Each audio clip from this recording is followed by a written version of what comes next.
В Алекминском районе прошла встреча членов литературно-творческого объединения «Чароид» с представителями Департамента печати республики. О том, какие вопросы обсудили, расскажет Елена Фаст. Обоюдно интересная встреча прошла в клубе «Пседагор», где собрались члены литературно-творческого объединения «Чароид». Люди творческие, имеющие за плечами богатый опыт в различных жанрах – музыка, поэзия, литература. Гостем же, который достаточно быстро заинтересовал аудиторию, стал Афанасий Егоров, новый руководитель Департамента по делам печати, телерадиовещания республики. Проблемы выпускаемых ныне журналов оказались гораздо ближе собравшимся, чем казалось бы в начале встречи. У некоторых из них сегодня недостаток авторов, готовых предоставить материал. А ведь и в Алекминске, славном своим богатым литературным талантом, есть не только маститые и состоявшиеся личности. Много и тех, кто только оттачивает свое перо.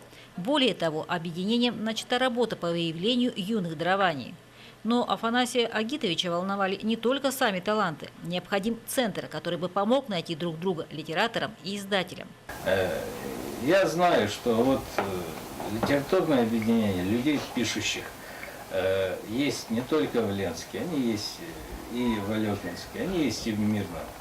Есть объединение в Нерюнгри, в Алдане.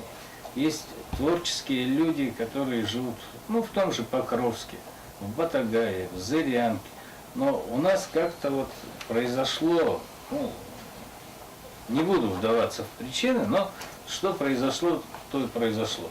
Каждый живет сам по себе, каждый варится в собственном соку, а какой-то объединяющей силы, вот, то, чем должен был, вот, допустим, для русскоязычной литературы должен был бы стать журнал «Полярная звезда»,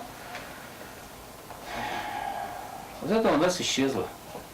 Встреча очень актуальна в год литературы, ведь важно не только создать произведение, но и помочь ему увидеть свет. У нас огромный материал исторический, этнографический. Мы необыкновенный район. У нас особый усохой, у нас особый взгляд на мир. Конечно же, не обошлось без замечательных творческих пауз, которые украсили достаточно деловую беседу.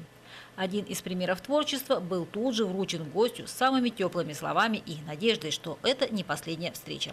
Елена Фаст, Геннадий Лопатинский, НВК «Саха», Алекминск.